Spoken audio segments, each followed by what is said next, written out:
Salut les petits curieux, moi c'est Sarah, bienvenue sur ma chaîne, on y va sans plus tarder. Junko Furuta est née le 18 janvier 1971 à Misato, au Japon, donc c'est une ville qui se situe dans la banlieue nord de Tokyo. Elle a un grand frère et un petit frère, et ils habitent tous les trois avec leurs parents à Misato. Junko est une élève brillante, elle ne rate quasiment jamais ses cours, elle ne s'absente jamais. Elle est appréciée de tous, elle est appréciée de ses camarades, de ses professeurs, de à peu près tout le monde. En parallèle de l'école, elle travaille à temps partiel dans une usine de moulage de plastique. En fait, elle met de l'argent de côté pour, entre autres, financer un voyage qu'elle a prévu de faire à la fin de ses études. Elle aide également ses parents avec cet argent qu'elle gagne, et elle a même trouvé un travail à temps plein dans un magasin d'électronique, donc un travail qu'elle avait l'intention de commencer après l'obtention de son diplôme. Donc Junko est une jeune femme brillante, très jolie, bien éduquée. Elle ne fume pas, elle ne boit pas, même si à son âge, c'est ce que beaucoup de jeunes font. Elle est vraiment très sage, c'est vraiment l'enfant idéal, c'est l'enfant dont tout parent rêve. Après les cours ou après le travail, elle rentre toujours directement à la maison, elle aide ses parents financièrement au foyer. Enfin, c'est vraiment une adolescente modèle à qui on n'a rien à reprocher. Junko était tellement jolie que beaucoup de garçons avaient le coup de foudre pour elle, et notamment Hiroshi Miyano, un garçon qui fréquentait la même école qu'elle. Visiblement, donc, il était intéressé et il lui aurait demandé à plusieurs reprises qu'elle sorte avec lui, mais Junko refuse poliment, elle ne cherche pas de relation pour l'instant, et de toute façon, même si ça avait été le cas, c'est certainement pas Miyano qu'elle aurait choisi, il avait la réputation d'être une brute, d'être une sorte de tyran à l'école. Mais Miyano concocte un projet bien tordu pour apparemment la faire changer d'avis. Un jour, Junko rentre du travail, alors elle avait l'habitude de se déplacer à vélo, donc elle se dirige vers le poteau où elle avait accroché sa bicyclette pour la détacher, et sur cet extrait du documentaire, on voit la journaliste qui montre donc le lieu où Junko travaillait, donc les environs. Elle montre le poteau sur lequel le vélo était attaché, et elle interroge une témoin qui décrit le vélo, donc qui était resté attaché sur le poteau. La journaliste lui demande si elle n'avait pas entendu des cris, parce qu'en fait, ce qui s'est passé, c'est que Miyano a demandé à son amie Minato d'agresser Junko pendant qu'elle était en train de récupérer sa bicyclette. Minato s'est exécuté, il est parti vers Junko, il l'a poussé, puis il a pris la fuite, et là Miyano est arrivé à la rescousse un peu comme un prince charmant qui viendrait secourir une demoiselle en détresse. Alors ça aurait été presque mignon cette histoire de prince charmant qui vient sauver une jeune demoiselle en détresse, mais en fait son intention c'était de gagner la confiance de Junko et de lui faire baisser sa garde. Elle vient de se faire agresser, elle est dans un moment où elle se sent vulnérable, elle a peur, et ce jeune homme apparaît nulle part, il lui propose son aide, un peu l'homme qui tombe à pic, et donc il lui propose de la raccompagner chez elle en prétextant que lui aussi s'est fait agresser par ce même jeune homme au couteau, et donc il y a un réel danger pour elle qu'elle se fasse attaquer de nouveau, et donc il insiste pour la raccompagner chez elle à pied. Junko accepte, mais au lieu de l'accompagner chez elle, il l'amène dans un entrepôt. Alors là, j'ai pas vraiment trop compris pourquoi elle l'a suivi dans cet entrepôt. Les deux théories que j'ai eues sur la question, c'était que, peut-être que cet entrepôt était sur leur route, ils s'y sont tout simplement arrêtés, à ce moment-là, pourquoi elle a accepté d'y entrer? Elle se sentait sûrement en confiance de toute façon, puis c'est un garçon de son école. Et ma deuxième théorie, c'est que si cet entrepôt n'était pas sur leur chemin, il a peut-être prétexté de faire un détour pour passer justement par un chemin qui serait peut-être plus sûr. Une fois arrivé dans l'entrepôt, Miyano va violer Junko, il va la menacer, lui dire que elle n'a pas intérêt à crier, elle n'a pas intérêt à ne pas faire ce qu'il lui dit, parce qu'il est lié au gang des Yakuza, et que si elle ne s'exécute pas, il pourra la tuer. Et il est réellement lié aux Yakuza, donc les Yakuza c'est la mafia japonaise. Après l'entrepôt, donc il l'amène dans un hôtel où il va la violer de nouveau, ensuite il va appeler ses amis et il va se vanter auprès d'eux d'avoir violé Junko. À la grande surprise de Junko, l'un des trois amis qui les rejoignent à l'hôtel n'est autre que l'agresseur. En fouillant dans les effets personnels de Junko, les garçons vont découvrir son adresse, ils vont la menacer de nouveau et lui dire « Si tu ne fais pas ce qu'on te dit et si tu cries, on va te tuer toi et toute ta famille. » Alors à ce moment-là, Junko est entouré par 4 garçons, l'un d'entre eux vient de la violer à 2 reprises, il est membre des Yakuza et ça elle le sait puisque non seulement c'est quelqu'un qui fréquente son école donc elle le connaît, et c'est pas quelque chose dont il s'est caché, c'est même quelque chose dont il se vantait constamment auprès de ses camarades, donc là vraiment Junko à ce moment-là elle a aucune échappatoire possible. Les 4 garçons vont l'emmener dans la maison de l'un d'entre eux, Minato, qui est le fameux agresseur, et alors là si tu crois que se faire violer c'était déjà très grave, alors accroche-toi parce que le calvaire de Junko ne fait que commencer. On arrive au chapitre où les âmes sensibles doivent s'abstenir, donc je t'invite à regarder la timeline et avancer au prochain chapitre, en tout cas si tu veux dormir ce soir, parce que vraiment, ça va te retourner l'estomac. Une fois arrivée au domicile de Minato, Junko elle est présentée comme la petite amie d'un des 4 garçons. Mais c'est simplement pour ne pas éveiller les soupçons des parents et pour qu'ils ne posent pas trop de questions. Pour info, après quelques jours de captivité, Miyano a eu la brillante idée de faire appeler Junko, donc ses parents, elle a appelé ses parents à elle, en leur disant qu'elle avait fugué, qu'elle était chez des amis, qu'elle était saine et sauve, que tout allait bien. Il est possible qu'à ce moment-là, les garçons se soient rendus compte que les parents de Junko avaient appelé la police, et en effet, ils les avaient appelés donc 2 jours après qu'elle ne soit pas rentrée du travail. Et donc je suis quasiment sûre qu'ils l'ont su, parce que au téléphone, ils ont bien insisté pour que Junko dise à ses parents de faire arrêter les recherches. Mais de toute façon, qu'il l'ait su ou pas, cet appel téléphonique, il avait pour but que s'il y avait des recherches, qu'elles prennent fin, ou s'il y avait l'intention de recherche ou d'une enquête policière, que ça ne se fasse pas du tout. Lors de sa captivité dans la maison de Minato, voilà ce qui est arrivé à Junko. Et franchement, accroche-toi ou zappe, parce que, je le répète, c'est vraiment très très dur à encaisser, c'est très très dur à entendre. Junko a été violée par les 4 garçons à 400 reprises. Ils ont invité leurs amis Yakuza et leurs amis de l'école à la violer également. Au total, une centaine de personnes ont violé Junko sur un total de à peu près 500 fois, dont 400 des 4 garçons. Ils lui ont inséré des objets dans son vagin et dans son anus, comme par exemple une lampe encore allumée, donc très très brûlante, enfin très chaude, des feux d'artifice qu'ils ont allumés, une bouteille de soda en verre, des brochettes en métal, enfin, des brochettes pour viande en métal qui étaient encore chaudes. Ils lui ont enfoncé des aiguilles dans les seins, ils lui ont complètement arraché un de ses tétons avec une pince. Ils l'ont brûlé avec des cigarettes et des briquets. Ils ont brûlé son clitoris et l'intérieur de son vagin. Ils la frappaient pendant qu'ils l'obligeaient à danser et chanter, et ils l'obligeaient à continuer de danser et de chanter malgré les coups qu'elle recevait. Il l'allongeait par terre et il lui sautait sur la tête à tour de rôle. Il l'accrochait au plafond et il la battait comme un sac de frappe. Sur son ventre, il lui jetait des haltères. Certains jours, elle ne mangeait pas ou très peu, et parfois, il lui faisait manger des cafards vivants. Il l'obligeait à boire sa propre urine. Souvent, elle était forcée de rester toute nue. Parfois, la nuit, il la faisait dormir sur le balcon, sans matelas, sans couverture. Il faut se rappeler qu'elle a été kidnappée le 25 décembre, donc on est en plein hiver. Au bout de 16 jours de ce cauchemar, un des garçons qui a violé Junko, alors pas un des 4, un des 100 en fait, un des autres, il a culpabilisé d'avoir participé à la torture et au viol. Il s'est confié à un de ses grands frères. Donc son grand frère en a parlé à leurs parents, et leurs parents à leur tour ont décidé d'appeler la police. La police arrive au domicile des Minato et ils leur disent bah voilà, on a reçu un appel nous disant qu'une jeune fille était ici, qu'elle était kidnappée, torturée, violée, etc. Donc on est là pour vérifier. Les parents font comme s'ils ne savaient pas du tout de quoi il était question, et ils vont même jusqu'à inviter la police à entrer et vérifier d'eux-mêmes. Et pour la police, ça c'était une preuve suffisante de leur innocence. Si vraiment il y avait une jeune fille dans leur maison en train de subir tout ça, ils les auraient pas invités à entrer et vérifier d'eux-mêmes. Donc ils sont partis, au revoir, merci, et désolé du dérangement.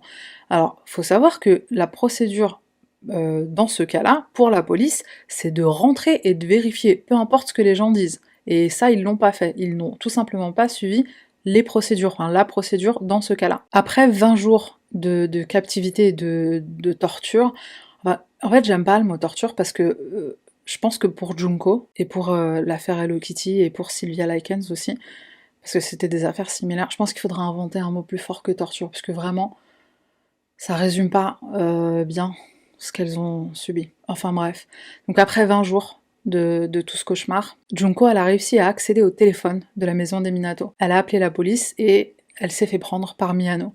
Donc il a raccroché le téléphone, la police a rappelé, il a décroché, il leur a dit non, non, c'est une erreur, ne vous inquiétez pas, il ne se passe rien. Alors imagine juste la tête de Junko quand elle a vu qu'elle venait de se faire prendre en flagrant délit. Pour punir Junko, Miyano lui a versé du liquide inflammable sur les jambes et il y a mis le feu. Alors à ce stade-là, Junko, elle a subi tellement de sévices qu'elle n'arrive même plus à marcher, elle n'arrive pas à se déplacer. Il lui faut plus d'1 heure pour aller aux toilettes. Elle n'arrivait pas à utiliser ses mains pour manger et ça c'est encore quand il lui donnait à manger, puisqu'elle avait les doigts complètement écrasés, complètement déformés, cassés. Ses organes internes avaient aussi subi de tels dommages que parfois elle n'arrivait même pas à digérer la nourriture, elle la vomissait. À force d'être frappée, par moments elle perdait connaissance et ce que faisaient les garçons, c'est qu'ils lui plongeaient la tête dans un seau d'eau froide pour la réveiller et pour qu'il continue à la torturer. Au bout de 30 jours, l'étendue des dégâts est telle que Junko est devenue incontinente, c'est-à-dire qu'elle faisait ses besoins sur elle sans pouvoir se contrôler, sans pouvoir se retenir. Et bien sûr, aucune de ses blessures n'est traitée, donc certaines commencent à se remplir de pus et de sang, elles commencent à dégager une odeur nauséabonde, elles s'infectent, comme une odeur de chair en décomposition. Son visage était tellement enflée, tellement tuméfiée qu'on n'arrivait même pas à la reconnaître et les garçons se moquaient d'elle à cause de ça et lui disaient que son visage était gros, que son visage était énorme. Et tout ça a fait que les garçons en sont arrivés à un point où ils n'avaient plus de désir sexuel pour Junko. Ils étaient dégoûtés d'elle, dégoûtés de son corps. À ce moment-là, ils ont kidnappé une jeune femme de 19 ans et ils l'ont violée elle aussi pendant plusieurs heures, sauf qu'après ils l'ont laissée partir. Honnêtement, je pense que Junko, jusqu'à un certain stade, elle pensait peut-être qu'il y avait espoir qu'elle parte, qu'il la laisse partir, mais à un moment, à force d'autant de douleur, d'autant de souffrance, bah, je pense qu'elle en est arrivée à un point où elle voulait juste que ça s'arrête, elle voulait juste que ça prenne fin et elle avait juste envie de mourir. Donc elle a commencé à les supplier de la tuer. À maintes et maintes reprises, elle les a suppliés de la tuer, mais bah, il s'amusait trop pour le faire, il voulait continuer à la violer et à la torturer. Le 4 janvier 1989, les garçons proposent à Junko de faire une partie de mahjong. Et malgré toutes ses blessures et le fait qu'elle meure de faim, Junko gagne la partie. Alors ça les a mis hors d'eux, ça les a rendus fous de rage et ils se sont acharnés sur elle, encore plus qu'à l'accoutumée. Ils l'ont frappée avec des barres métalliques, ils lui ont brûlé les paupières avec de la cire chaude, ils l'ont forcée à se lever et ils lui ont frappé les jambes avec des bâtons en bambou et des clubs de golf. Et comme certaines de ces blessures se rouvraient et que du pu et du sang en sortait, les garçons ont pris des sacs plastiques et se sont couverts les mains pour pouvoir continuer à la frapper sans se tacher. À ce moment-là, Junko a commencé à convulser, mais là les garçons ont cru qu'elle faisait semblant, et pour la punir de faire semblant, ils ont encore une fois pris du liquide inflammable, ils lui ont aspergé les jambes à nouveau, alors sachant qu'elle avait même pas encore guéri des brûlures qu'elle avait subies la première fois, enfin, d'ailleurs je crois qu'elle avait guéri de rien du tout de toute façon, mais du coup il lui asperge à nouveau les jambes, et cette fois-ci il lui asperge le ventre, les bras et le visage, et ils lui mettent le feu. Elle a essayé tant bien que mal d'éteindre le feu, mais à un moment elle a perdu connaissance. Cette session de torture elle a duré à peu près 2 heures, 2 heures au bout desquelles Junko a succombé à ses blessures.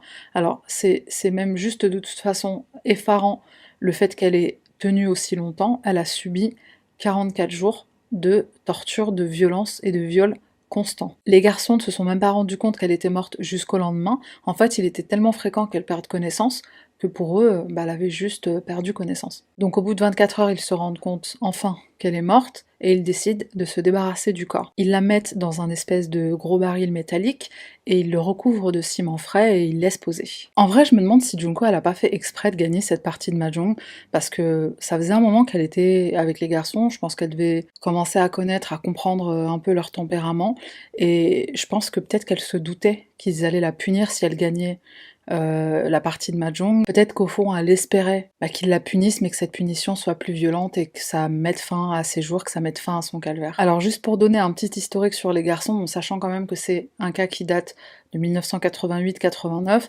donc il n'y a pas énormément d'éléments, mais il y a quand même quelques petites choses qui permettent de comprendre leur passé, quoi.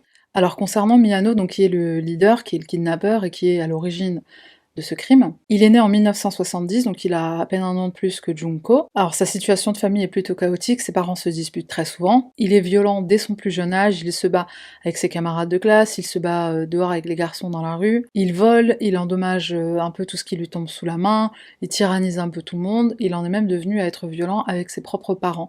Et ses parents étaient tellement désespérés qu'ils sont allés à son école pour leur demander de l'aide. Bon, c'est quand même grave d'en arriver à demander à l'école, aidez-moi à élever mon fils, quoi. Il avait commencé à pratiquer le judo quand il était en primaire et il était vraiment devenu passionné du judo, il aimait beaucoup. Sauf que retournement de situation, bon, c'était quand même drôle, je trouvais. Pour le coup, c'était lui qui se faisait tyranniser quand il allait à ses cours de judo par ses camarades qui étaient plus âgés que lui. À un moment, il commence à sécher les cours au point où il ne va quasiment plus à l'école et il commence à travailler. Alors, en fait, il sortait avec la sœur de Minato, je crois que c'est Minato. Il voulait se marier avec elle, mais il ne gagnait pas assez d'argent à son travail. Donc un jour, il a tout simplement fait un abandon de poste, il a arrêté de se présenter à son travail et il a rejoint les Yakuza. Alors entre autres, il vendait pour eux de la contrefaçon, donc des vêtements, des sacs à main, etc.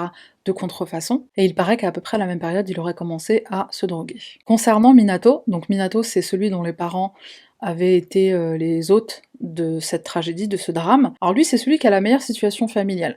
Donc son père est pharmacien, sa mère est infirmière, donc la famille se porte plutôt bien, et même financièrement, ça se passe plutôt bien pour eux. Mais malgré ça, un peu comme Miyano, c'est un enfant très turbulent. Alors ça va de vol à l'étalage à violence à l'école, avec ses camarades de classe aussi. Il se rebelle très fortement envers ses parents, et particulièrement son père. Lui aussi commence à sécher les cours, et parfois le soir il rentre très tard, voire il ne rentre pas du tout, il passe la nuit chez ses amis ou dehors, enfin on ne sait pas vraiment ce qu'il fait en fait. Alors là je voudrais juste préciser quelque chose. Je dis pas que les parents de Minato n'étaient pas au courant, c'est clair qu'ils étaient au courant de ce qui se passait sous leur toit, ils savaient très bien que quelque chose n'allait pas, mais c'est vrai qu'ils étaient souvent absents puisqu'ils travaillaient énormément. La conséquence de leur absence, c'est ce qui non seulement leur a permis d'avoir beaucoup de temps à la maison où il n'y avait personne pour les entendre et pour entendre ce qui se passait, donc toute la torture et les viols, etc. Même si je suis persuadée qu'à des moments, les parents étaient là et ils savaient bien ce qui se passait. Et la deuxième chose que ça permet de comprendre, c'est que les parents étant très souvent absents, Minato c'est un enfant qui s'est senti fortement négligé, donc qui a sûrement manqué beaucoup d'affection et d'attention. Et ça souvent c'est quelque chose qu'on retrouve chez les enfants qui sont turbulents, qui sont perturbés entre guillemets, j'aime pas trop ce mot mais bon t'as compris l'idée, c'est des enfants qui font des bêtises parce qu'ils veulent l'attention de leurs parents, une attention qu'ils n'ont pas en fait. Alors le cas d'Okura est un peu différent. Donc il habite avec sa mère et sa sœur après le divorce de ses parents, donc il voit quasiment jamais son père. Il est très doué au sport, alors il aime le sport de manière générale, mais à un moment il se blesse et il ne peut plus trop pratiquer comme avant, en tout cas pas autant qu'avant, et donc il commence à devenir très très paresseux. Alors autant pour le sport que à l'école. Donc lui aussi commence à sécher les cours. Alors il n'y a pas trop d'informations sur son passé à lui, sur le passé d'Ogura, mais c'était pas un enfant très turbulent ou très violent, il n'y avait pas de problème avec la justice ou quoi, même mineur. En fait, lui, il était juste devenu très paresseux, très flemmard, et il était plus du tout intéressé par l'école. Les parents de Watanabe ont divorcé quand il était très jeune, je crois qu'il avait 4 ans. Après le divorce, son père est mort d'un accident de voiture. Il n'y a pas non plus trop d'informations à son sujet. Alors lui aussi, c'était un petit délinquant, mais c'était pas aussi grave que les deux autres, que Minato et Miyano. Lui, c'était des petits délits, mais vraiment très, très mineurs. À un moment, lui aussi commence à beaucoup sécher l'école. Alors c'est vraiment le truc qu'ils ont en commun tous les quatre, hein. Ils détestent l'école, ils sèchent souvent l'école, et du coup ils sont souvent ensemble, ils traînent souvent ensemble. Environ 3 semaines après la mort de Junko, Miyano et Ogura se font arrêter pour le viol d'une jeune femme. Alors c'est la jeune femme de 19 ans qu'ils avaient violée au moment où ils commençaient à ne plus être sexuellement attirés par Junko à cause de l'état dans lequel ils l'avaient mise. Donc les deux garçons sont interrogés séparément, et ce qu'il faut savoir, c'est que 9 jours avant le kidnapping de Junko, il y a eu un double meurtre à peu près dans le même secteur, donc une mère et son fils avaient été retrouvés assassinés. À ce jour, ce double meurtre n'a pas été élucidé, on ne sait pas qui est responsable. Et alors, pour une raison ou pour une autre, le policier qui était en train d'interroger Miyano en a fait mention. Il a donné aucun détail sur les meurtres, il n'a même pas précisé qu'il s'agissait d'un double meurtre, en fait il a seulement dit la phrase « Tu sais, c'est pas bien de tuer quelqu'un ». Et on sait vraiment pas pourquoi il lui a dit ça. Il a peut-être tenté sa chance, il a peut-être pensé que, étant du coin, il aurait peut-être entendu quelque chose, ou peut-être qu'il savait quelque chose. On sait vraiment pas pourquoi le policier a tenté sa chance sur ce double meurtre, donc il n'avait rien à voir ni avec le viol ni avec le meurtre de Junko dont il n'était pas du tout au courant. Et là, Miyano, il pense que son pote qui est dans la salle d'à côté, il pense qu'il a confessé, il pense qu'il a avoué le meurtre de Junko. Et donc là, il est persuadé qu'il est en train de lui parler de Junko, et donc il avoue et il lui dit absolument tout. Imagine juste la surprise du policier quand non seulement il s'aperçoit qu'il n'a pas un violeur devant lui, mais qu'il a un violeur assassin, et en plus, quand il lui raconte les détails de ce qui s'est passé. Il a dû juste tomber des nues, le mec, quoi. Donc les deux garçons indiquent à la police comment et où ils se sont débarrassés du corps. Donc ils leur donnent la localisation du baril, ils leur disent là où ils l'ont abandonné. Et là sur les images, on peut voir donc l'endroit comme il était à l'époque, puisque maintenant c'est devenu un parc. Mais donc ça c'est bien les images de l'endroit où a été retrouvé le baril avec le corps de Junko à l'intérieur. Alors faut savoir que avant tout ce qui s'est passé, Junko, je crois qu'elle mesurait 1m60, 1m63, et elle pesait 51 kg.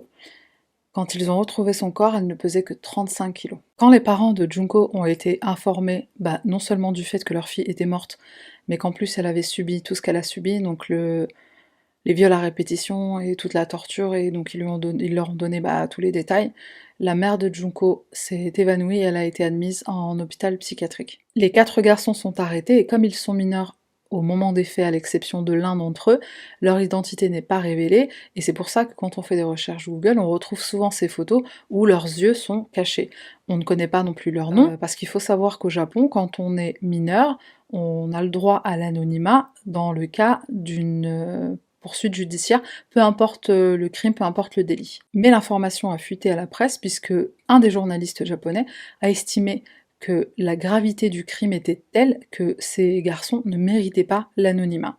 Et là, je pense qu'on peut tous être d'accord avec ça. Ils ont tous plaidé coupables pour coups et blessures qui ont causé la mort, ils n'ont pas plaidé coupables pour meurtre. Ça fait vraiment penser à l'affaire Twitter, ça. En juillet 1990, Miyano, le leader, est condamné à 17 ans de prison. Minato est condamné à 4 à 6 ans de prison. Watanabe, 3 à 4 ans. Et Ogura, 8 ans. Alors, ils ont tous fait appel de leur sentence, sauf Ogura.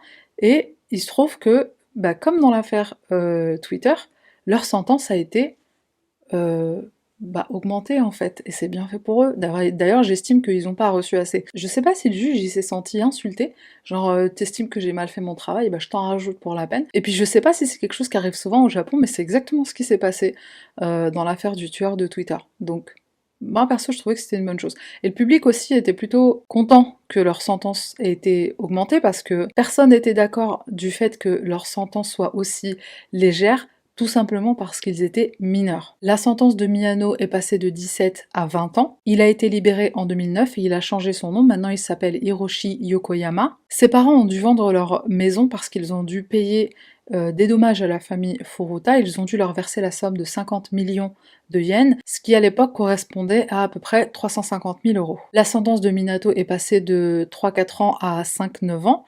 Alors lui, une fois qu'il a été libéré, il a essayé de se lancer dans le Muay Thai. Alors je sais pas s'il pensait vraiment qu'il allait percer, qu'il allait devenir célèbre, qu'il allait devenir connu. C'est absolument pas arrivé, c'est bien fait pour sa gueule. Ce qui s'est passé, c'est qu'à chaque fois qu'il était sur le ring et qu'il avait un combat, les gens l'appelaient Concrete. Alors, Concrete en japonais ça veut dire concrete et concrete en anglais ça veut dire ciment. Parce qu'il faut savoir que cette affaire au Japon elle a été surnommée l'affaire de la jeune lycéenne recouverte de ciment. Puisqu'en effet son corps avait été retrouvé donc dans le baril et le baril était recouvert de ciment. La sentence de Watanabe est passée de 3-4 ans à 5-7 ans. Alors lui j'ai pas eu trop d'informations sur ce qui s'est passé après. Ogura a été libéré en 1999. Alors à un moment il a trouvé un travail puis pour une raison ou pour une autre, il a arrêté et il est retourné travailler avec les Yakuza. Lui aussi, il a changé son nom, maintenant il s'appelle Shinsaku Yuzuru. Alors faut savoir que lui, à sa sortie, il s'est vanté du meurtre de Junko. Et quelques années après le meurtre, alors je crois que c'était une dizaine ou une quinzaine d'années,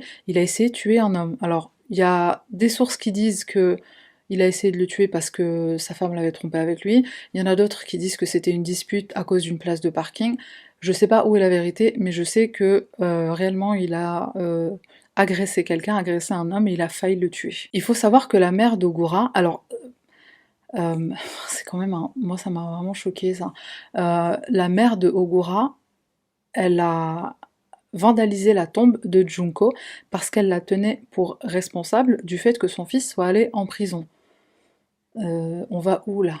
Franchement, je sais même pas quoi répondre à ça. Il y a beaucoup de gens qui ont spéculé quant au mobile de Miyano. Certains sont persuadés que c'est tout simplement parce que son ego a été blessé par le fait que Junko ait refusé ses avances, qu'elle ait refusé de sortir avec lui. Dans les transcriptions du procès, visiblement cette information ne figure pas, et c'est tout simplement parce que il y a un fait qui a été bien confirmé en revanche, c'est que Minato et Miyano étaient dans ce secteur à la recherche d'une femme à voler et à violer. Donc c'est tombé sur Junko, elle était tout simplement au mauvais endroit, au mauvais moment, c'était elle, mais ça aurait pu être n'importe qui d'autre. Il faut savoir, et ça je l'avais pas encore mentionné jusqu'à maintenant, mais il faut savoir que je crois que c'était quelques mois avant le kidnapping de Junko, ils avaient déjà kidnappé une jeune femme et ils l'avaient violée aussi. Et ils l'ont fait aussi pendant que Junko était captif chez elle au moment où il ne ressentait plus de désir sexuel pour elle à cause de l'état dans lequel il l'avait mise encore une fois. Donc il y a quand même un historique de violence et de viol. Je pense pas qu'on puisse dire de Miyano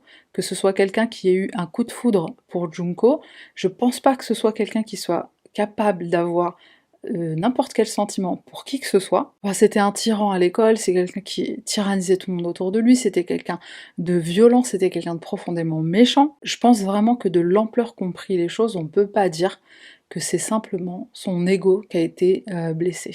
Les funérailles de Junko ont eu lieu le 2 avril 1989. Alors il faut savoir que le lendemain, elle était supposée commencer son travail dans le magasin d'électronique. Alors son futur patron, ce qu'il a fait, c'est évidemment il est venu aux funérailles et il a présenté l'uniforme que devait porter Junko à ses parents en signe de respect.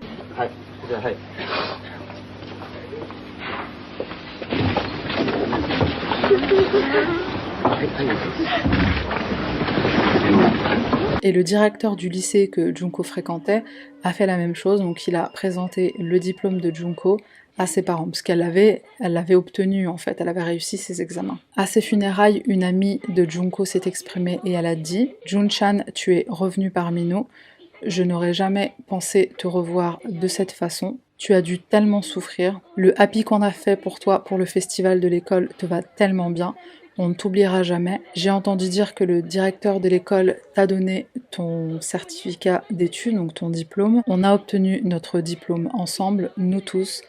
Jun-chan, il n'y a plus de douleur, il n'y a plus de souffrance. Repose en paix. » Quand elle parle de happy, en fait un happy c'est un habit traditionnel japonais qui ressemble à ça, et c'est un habit qui est porté lors de festivals japonais. Il y a un élément que j'ai retrouvé à plusieurs reprises et dans différents articles, donc je me suis dit que j'allais le mentionner ici, c'est le fait qu'une actrice qui s'appelle Ai Ijima, si je prononce bien son nom, donc c'est une actrice de film pour adultes, visiblement elle était impliquée dans l'affaire de Junko Furuta. Alors on sait pas trop en quoi exactement elle est impliquée, certaines des rumeurs disent qu'elle sortait avec Hiroshi Miyano, d'autres rumeurs disent que non seulement elle sortait avec lui, mais en plus du coup elle se rendait dans la maison de Minato et qu'elle aurait participé aux violences physiques qui ont été faites donc à Junko. Bon, il n'y a vraiment rien qui a été confirmé, puis elle n'a pas été accusée de quoi que ce soit. Elle est morte en 2008 à l'âge de 36 ans. Visiblement, elle est morte dans des circonstances quand même assez particulières. Et il y a eu aussi le fait qu'on lui aurait extorqué des fonds via son agence, on ne sait pas trop si c'est les Yakuza. Visiblement, elle aussi était mêlée aux Yakuza, donc qui dit Yakuza dit peut-être un lien avec le meurtre de Junko. Et pour information, la police n'a jamais pu retrouver quel membre des Yakuza avait été impliqué dans l'affaire de Junko. Donc les seules personnes qui ont été portées responsables et qui sont allées en prison, c'est les 4 garçons en question. Les 2 policiers qui sont intervenus au bout des 16 jours de captivité et qui sont venus frapper à la porte des Minato pour vérifier qu'il y avait une fille kidnappée ou pas sur les lieux, alors ils ont été licenciés, puisque en effet ils n'ont pas suivi la procédure, qui aurait voulu qu'ils entrent à l'intérieur et qu'ils vérifient, peu importe ce que disent les parents. Donc ils ont été licenciés, c'est une très bonne chose, d'ailleurs je me demande comment ils ont pu vivre avec ça. Je sais pas comment il est possible d'être responsable d'une chose pareille et de vivre avec quoi. S'ils étaient entrés, ça leur aurait pris 3 minutes de trouver Junko. Même pas 3 minutes 30 secondes. Un appartement japonais, c'est très petit.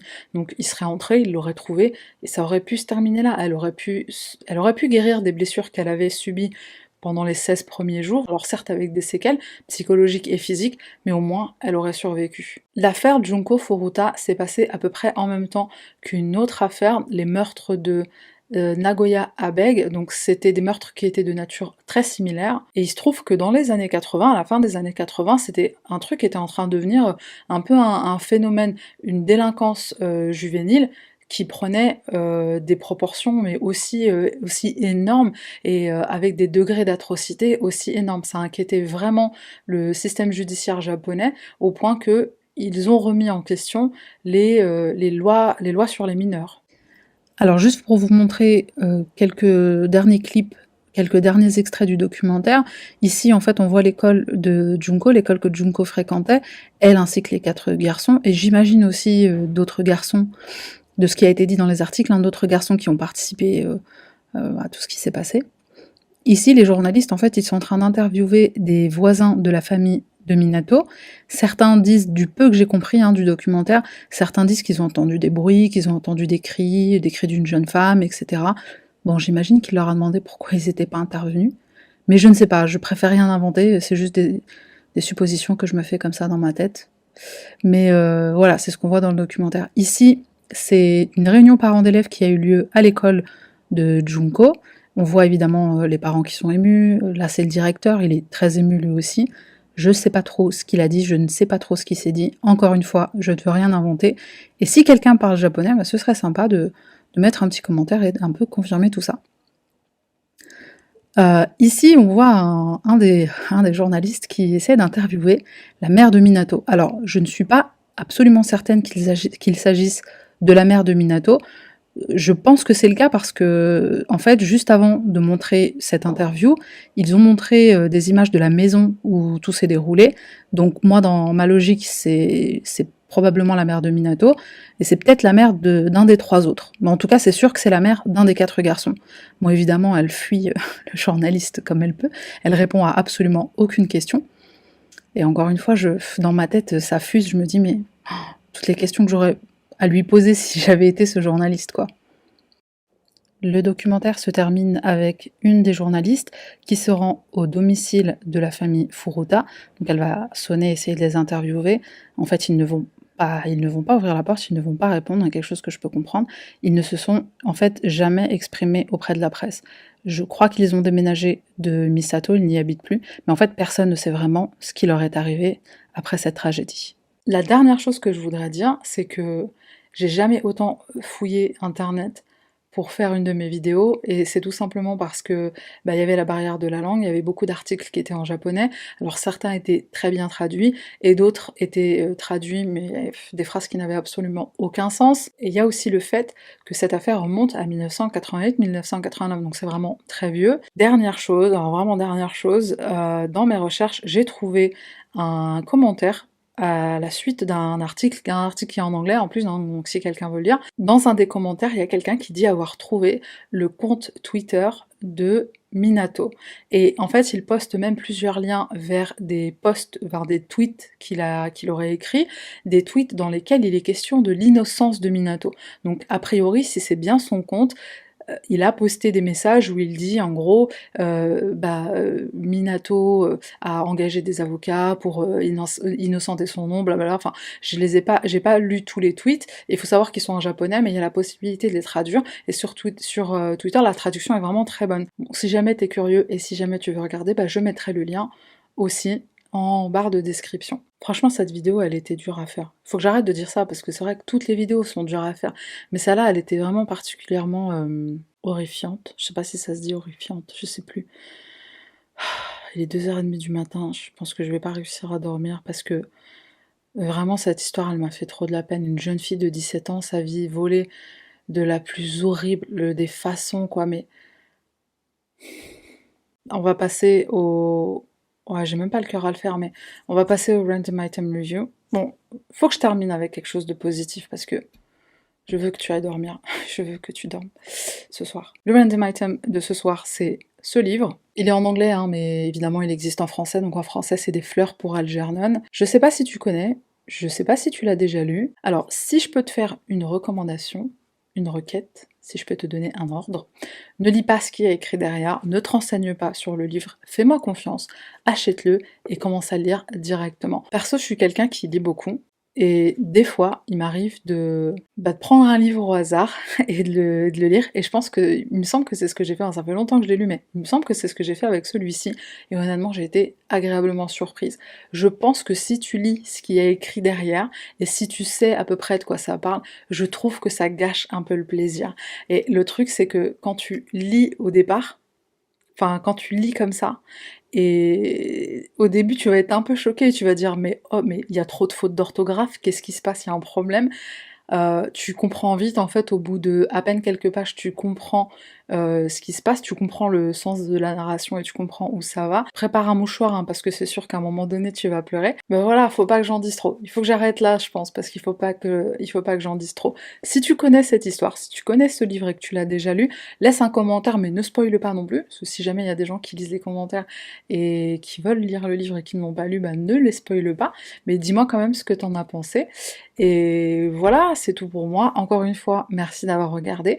Takahiro Shiraishi est né en 1990 dans la province de Kanagawa au Japon. Il est décrit comme étant très gentil, très à l'écoute, extrêmement poli. Ses camarades de classe le disent un peu réservé, un peu timide, mais pas au point d'être introverti. Il est assez sociable, il a des amis. Il ne manque jamais un jour d'école. Il aime l'athlétisme, le baseball, un enfant des plus ordinaires. Mais il y a quand même eu un incident quand il était au collège. Un camarade de classe dit l'avoir surpris en train de jouer au jeu du foulard. Le jeu du foulard, en espérant que mon public est avisé et intelligent, c'est un jeu débile et très dangereux qui consiste à s'étrangler ou se faire étrangler par quelqu'un d'autre juste après un effort physique. On appelle aussi ce jeu le rêve indien. Le but, c'est de s'évanouir et on aurait visiblement une sensation de bien-être et des hallucinations. Pour information, ce jeu dangereux a tué 130 enfants dans les 10 dernières années, en France seulement. Il y a une association française qui s'appelle le jeu du foulard, justement, et qui essaie de lutter contre tout type de jeux dangereux auxquels les enfants se prêtent. Et je me suis demandé si ça se retournait pas contre eux, puisqu'en faisant de la prévention, des fois on donne des idées, des fois c'est des jeux dont les enfants n'ont absolument pas conscience, ils ne les connaissent même pas. La prévention dans ce genre de domaine, ça peut être problématique. Revenons à notre histoire. En dehors de cet incident, la vie de Takahiro est tout ce qu'il y a de plus normal. Il habite avec ses parents et sa sœur, dans une maison située dans la ville de Zama, toujours dans la province de Kanagawa. Donc la ville de Zama se trouve à peu près à 40 km de la ville de Tokyo. C'est genre Cergy-Pontoise-Paris, quoi. Pendant que Takahiro est au lycée, chamboulement dans la famille. Ses parents divorcent et sa mère et sa sœur vont s'installer au centre de Tokyo. Et c'est là que Takahiro va se rapprocher de son père. Ce dernier travaille comme designer de pièces automobiles. Parfois, son fils l'aide même dans son atelier.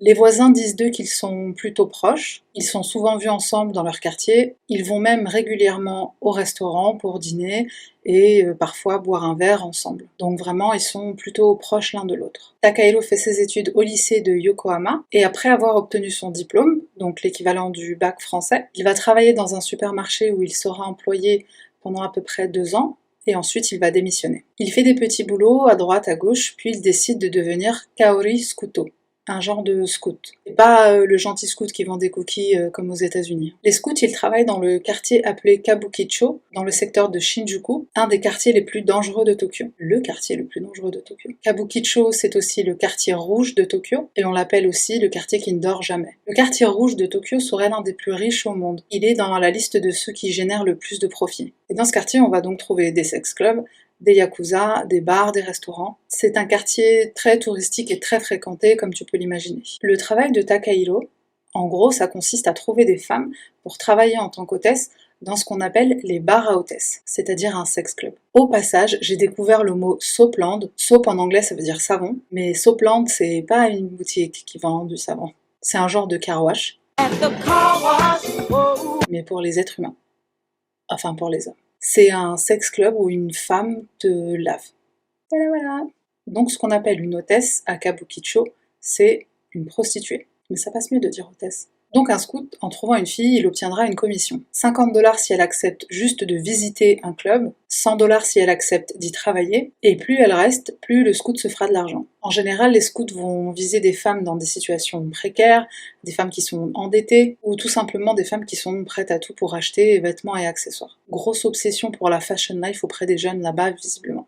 Il y aurait même certaines de ces jeunes femmes qui viendraient dans le quartier de leur plein gré et qui sillonneraient les rues de Kabukicho en attendant d'être abordées par un scout et voir la meilleure proposition qu'ils auraient à lui faire. Un peu comme quand tu vas à Château d'eau faire les ongles. Et ces scouts en question, ils sont très proches de leurs filles. Ils leur donnent conseil, ils leur cherchent les clubs où elles pourront se faire le plus d'argent, ils sont même plus proches d'elles que les gérants des clubs dans lesquels elles vont travailler. Ces femmes, ces jeunes filles, elles ont énormément confiance en leurs scouts. Ils sont toujours très gentils avec elles, très attentionnés, ils sont en général très soucieux de leurs conditions de travail, et en même temps c'est dans leur intérêt.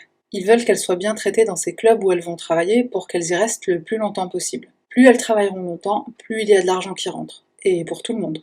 Et puisque ces scouts sont si gentils, il est fréquent que des sentiments apparaissent et qu'une relation naisse entre un scout et une fille. Ce qui a été le cas pour Takahiro, et pas qu'une seule fois. Une de ces femmes avec laquelle il a été en couple pendant quelques mois dira de lui qu'il était si gentil, tellement gentil, bien au-delà de la moyenne des gens, mais qu'elle avait quand même remarqué qu'il avait une fascination morbide pour le suicide et pour la mort. Mais c'est un excellent boyfriend. En mai 2017, Takahiro se fait arrêter parce qu'il est scout. Au Japon, la prostitution est interdite, donc son activité est considérée comme hors la loi. Mais il n'aura qu'une peine de prison avec sursis. Donc il ne va pas en prison, il doit montrer patte blanche, ne commettre aucun délit pendant une certaine durée. En France, une peine de sursis, elle a 3 formes. Le sursis simple, c'est-à-dire que la justice attend simplement qu'on ne commette aucun délit pendant une période de 5 ans, à compter du jour de la condamnation. Le sursis accompagné de ce qu'on appelle une mise à l'épreuve, ça peut être des convocations, des conditions à respecter telles que ne plus se rendre dans telle ville, ne plus parler avec telle personne, etc. Et la 3e et dernière forme de sursis, c'est celle qui est accompagnée de travaux d'intérêt général. C'est fort intéressant le système judiciaire français. Bon, pour Takahiro, je ne sais pas quelle forme de sursis il a eu, mais il a eu du sursis. En août de la même année, Takahiro emménage dans un studio qui se trouve à environ 3 km de la maison de son père. Il lui annonce qu'il a rencontré la femme de sa vie, il veut s'installer avec elle, et puis de toute façon, il se sent en âge de voler de ses propres ailes. Et j'imagine que son père a dû être content d'entendre ça, parce qu'il a eu une discussion avec son fils au mois de juin, lors de laquelle il lui aurait dit « Je ne sais pas pourquoi je suis en vie ». Et aussi « La vie n'a aucun sens ». C'est plutôt dark quand même. Donc 2 mois plus tard, son père se dit il a dû trouver une raison de vivre, il a trouvé l'amour, il est super content, il aide son fils à emménager dans son nouveau studio, et il se porte même garant auprès du propriétaire. Mais c'est là que les choses prennent une tournure dramatique. C'est le moins qu'on puisse dire. Takahiro, pendant toutes ces années, il a bien caché son visage. Même s'il a laissé transparaître par moments sans le vouloir, notamment son ami qui se souvient l'avoir vu jouer au jeu du foulard, sa petite amie qui s'aperçoit de son obsession pour la mort et le suicide, et certains de ses collègues scouts disent même de lui qu'il est très ambitieux, dangereux et capable de trahison. Harvey Dent, quoi. Maintenant que Takahiro vole en solo dans le confort de son petit studio, sa noirceur va prendre le dessus et il agit sur son obsession. Ça commence avec la création de quelques comptes Twitter. Alors en faisant mes recherches, je suis tombée à plusieurs reprises sur cette photo, au début sans y voir quoi que ce soit d'anormal. Bon, faut dire qu'elle était en petit format. Puis, j'ai fait une capture d'écran pour l'utiliser dans ma vidéo, et j'ai remarqué les coupures au poignet et au cou, et aussi le nom du compte. Hang, ça veut dire pendre en anglais. Le mec est un pro de la pendaison. Voilà. Il a un autre compte sur lequel il utilise le même avatar, mais le nom de ce compte c'est I want to mourir. Sur le compte Je veux. Il se dépeignait comme quelqu'un qui était en souffrance, quelqu'un qui voulait partager ses sentiments avec d'autres personnes qui étaient également suicidaires. Il poste des messages du style « Je veux tout oublier, je veux disparaître », mais sur le compte Pro Hangman, il se disait très doué pour mourir. Je savais pas que c'était une compétence. Il postait des messages du style « Je veux répandre mon savoir, mes connaissances sur la pendaison », ou encore « Si vous êtes perdu, au bout du rouleau, envoyez-moi un message privé ». Souvent, il utilisait le hashtag recrutement suicide. Et souvent, il postait le message mourons ensemble. Hashtag crazy. Il faut garder à l'esprit que cet homme est maintenant devenu un expert pour inciter les jeunes femmes à devenir des prostituées et à rejoindre les plus grands réseaux de prostitution de Tokyo, un des plus grands réseaux du monde. Beaucoup de ces filles ont désespérément besoin d'argent, elles sont endettées, comme je l'ai déjà dit. Convaincre ces jeunes femmes que devenir hôtesse c'est la solution qui va régler leurs problèmes, c'est devenu très facile pour Takahiro. Alors maintenant, il transfère cette compétence aux femmes qui ont des pensées suicidaires.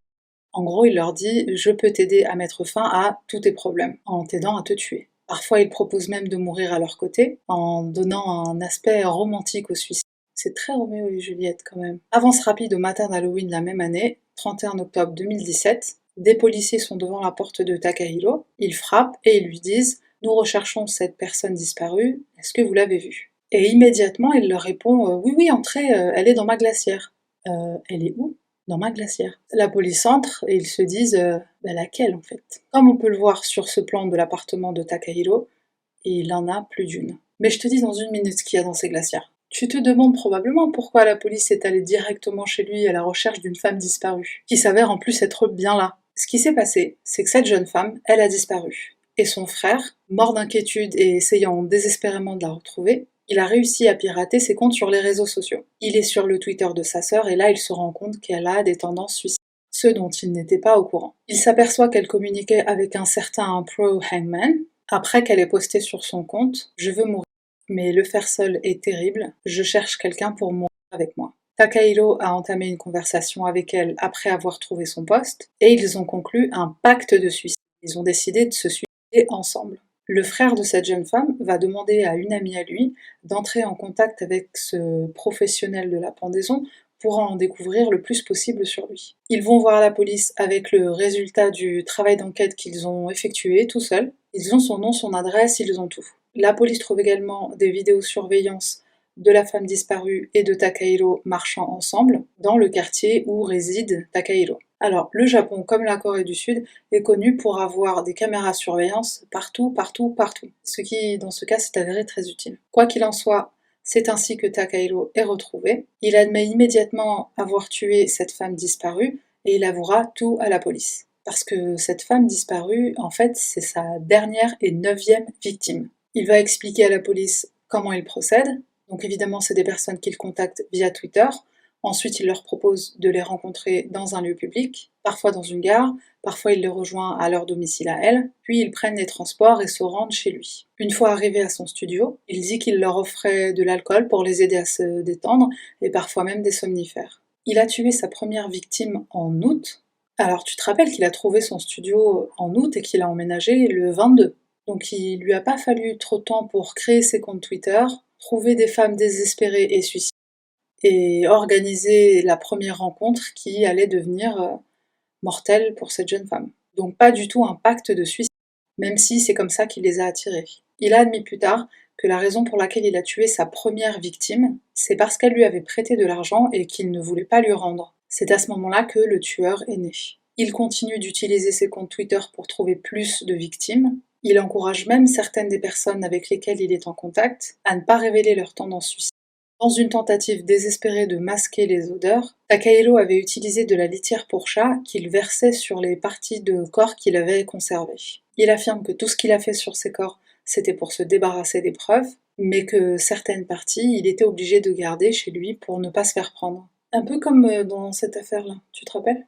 Si tu ne sais pas de quoi je parle, regarde la vidéo. Takahiro confirmera également ses motivations aux enquêteurs, le sexe et l'argent. Que c'est original et hors du commun. Il admet qu'il n'a jamais eu l'intention, comme il l'avait proclamé à ses victimes, de les aider et de mourir à leur côté. C'était tout simplement une ruse pour les appâter, les violer, les dépouiller de ce qu'elles possédaient sur elles ce jour-là. Et au total, il va empocher environ 4000 $. Certaines des femmes qu'il a rencontrées avec l'intention de tuer, finalement, il va décider de les laisser vivre, parce qu'il constate qu'elles sont plutôt aisées et qu'elles peuvent financièrement l'entretenir. Habituellement, il étranglait ses victimes, juste après les avoir frappées à l'arrière de la tête avec une pierre pour qu'elles ne résistent pas. Mais si tu dis qu'elle voulait mourir, pourquoi est-ce qu'elle résisterait?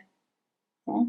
On suppose à ce moment-là qu'il avait peur qu'elle change d'avis à la dernière minute. Parfois, une pensée suicidaire, c'est un appel à l'aide. La personne n'a pas toujours vraiment envie de mourir. Elle a juste besoin d'aide, de compassion, d'amour, d'une oreille attentive. Et Takahiro va utiliser cette faiblesse contre elle.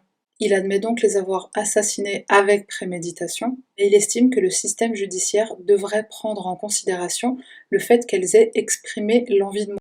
Dans son studio, la police a également trouvé des objets appartenant aux victimes, des vêtements, des sacs à main, des pièces d'identité. Je ne sais pas s'ils ont pu toutes les identifier. Takahiro lui-même a dit qu'il ne connaissait pas leur vrai nom, il ne connaissait que leur pseudo ou leur nom sur Twitter. Et pour ne pas se faire prendre, après qu'il ait tué la personne avec laquelle il communiquait, il effaçait tous les messages. Et il futait le petit. La police a également trouvé des ciseaux, des outils de menuiserie, des couteaux et une scie couverts de sang. Au Japon, s'il est reconnu coupable pour meurtre en série, c'est la peine de mort. Même sentence pour les meurtres avec cambriolage et les meurtres avec viol. Et techniquement, Takahiro, il peut être accusé des trois. Au Japon, la peine de mort se fait par pendaison. Même si les avocats insistent sur le meurtre avec consentement, plutôt que le meurtre au premier degré, donc avec préméditation, le fait qu'il ait tué un homme pour couvrir ses arrières, et le fait que les autopsies révèlent un traumatisme crânien à l'arrière de la tête, ne vont pas du tout jouer en sa faveur. Le procès de Takahiro Shiraishi a commencé en septembre 2020,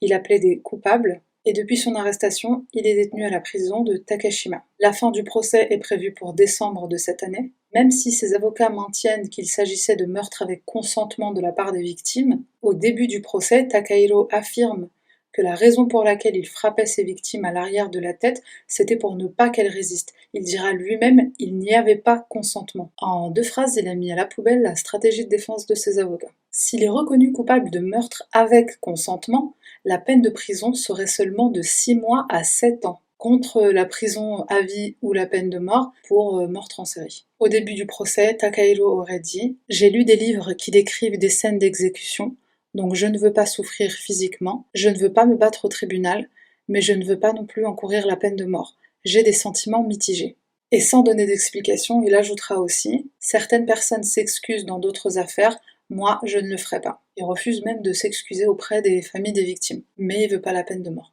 Ok. Qu'est-ce que tu penses qu'il mérite? Parce que le procès il est pas terminé. Je sais pas si on peut voter envoyer 1 pour la peine de mort. Envoyer 2 pour la prison à vie. Je devrais pas rigoler. Mais c'est dommage que le peuple ne s'exprime pas dans ce genre d'affaires. Bon, laisse un commentaire et dis-moi ce que tu penses de cette affaire. De toute façon, dans la barre de description, je mettrai une update quand j'en saurai plus sur l'affaire. Pour l'instant, on ne sait pas quelle est la sentence, mais on y est bientôt. J'ai hâte de voir ce qui va se passer pour lui.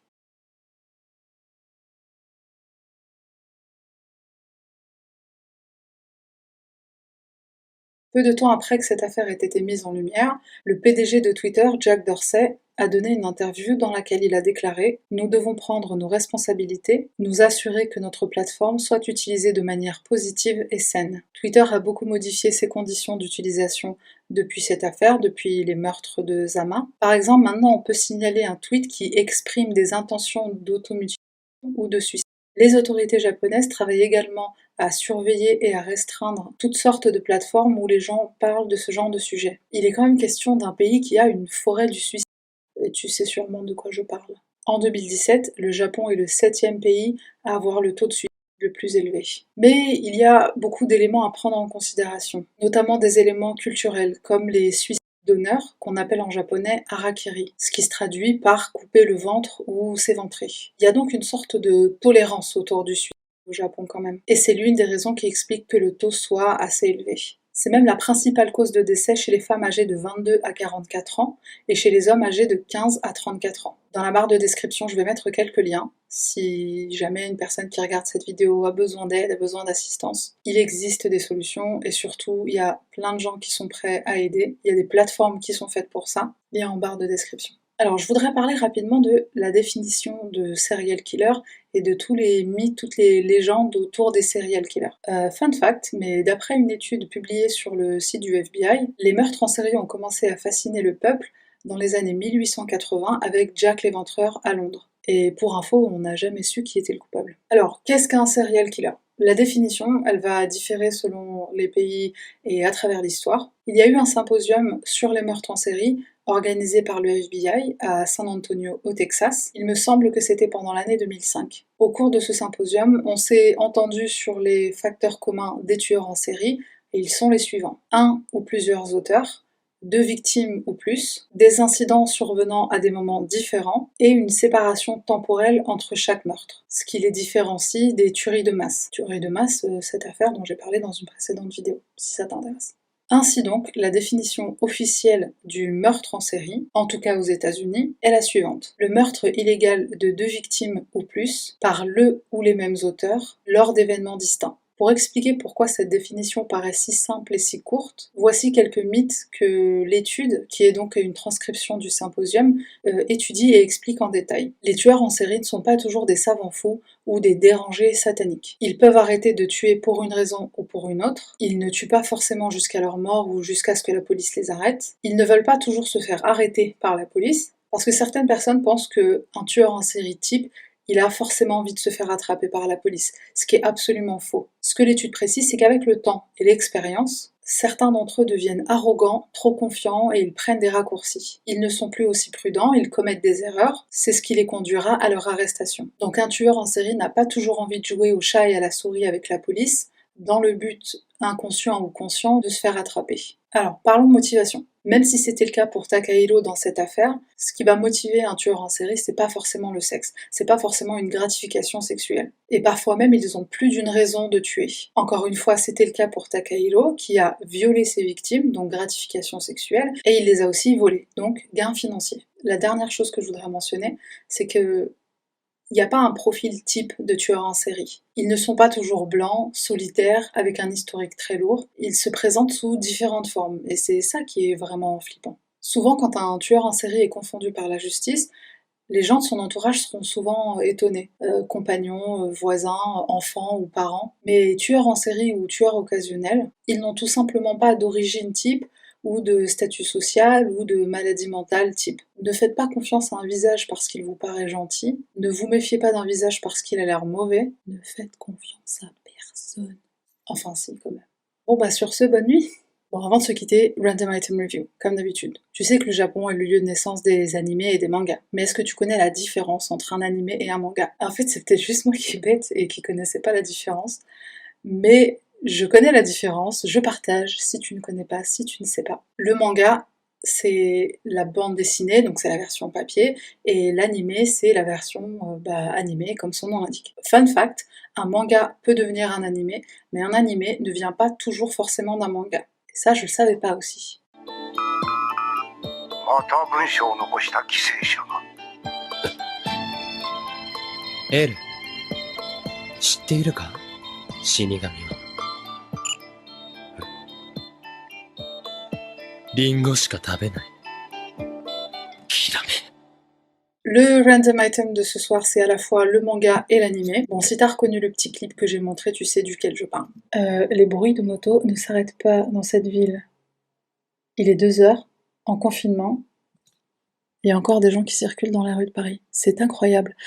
Death Note, c'est un manga incroyable. Même si t'es pas fan, franchement, ça vaut le coup de soit le lire, soit le regarder sur Netflix, mais surtout pas le film. Je pense que je m'exprime pour la planète entière et même l'univers tout entier quand je dis que le film est à vomir. Le manga, il y a que 13 tomes, donc c'est très rapide à lire. C'est un genre de comic book, hein, c'est... Il n'y a pas beaucoup de choses à lire, mais si vraiment tu n'aimes pas lire, l'animé sur Netflix est juste incroyable, la transcription est vraiment parfaite, ils n'ont rien ajouté, ils n'ont rien enlevé, l'histoire est pile poil fidèle à l'original. Enfin bref, je t'invite à regarder Death Note. Il est question de tueur d'ailleurs, toi qui aimes ma chaîne. Je voudrais juste faire un petit clin d'œil à toutes les personnes qui se sont abonnées très très récemment, après le live de... tu sais qui. Ça me fait vraiment plaisir de l'intérêt que vous portez à ma chaîne et que vous ayez la curiosité de au moins venir jeter un petit coup d'œil. Donc merci encore, on se retrouvera bientôt sur un des lives, j'espère. C'est tout pour moi, on se retrouve pour une nouvelle affaire la semaine prochaine. T'aimes bien mon pins? Je recycle les casquettes, je suis à court de casquettes maintenant. Et voilà. Et comme d'habitude, n'hésitez pas à laisser vos suggestions en commentaire et on se retrouve très vite. Bye.